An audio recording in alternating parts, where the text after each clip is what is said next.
কবিতা ওই বাটখারাটা।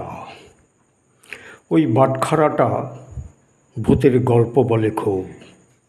ওই বাটখারাটা নদীকে চেপে ধরে রাক্ষসী বানাই।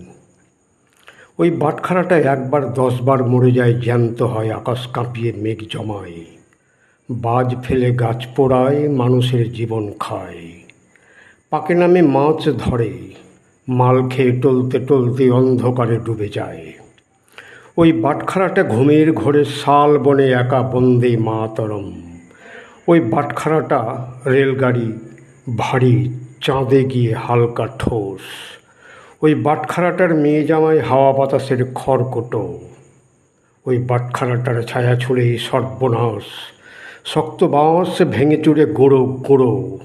ওই বাটখারাটা বাজার পথে হাঁটতে থাকে, ওজন নাই।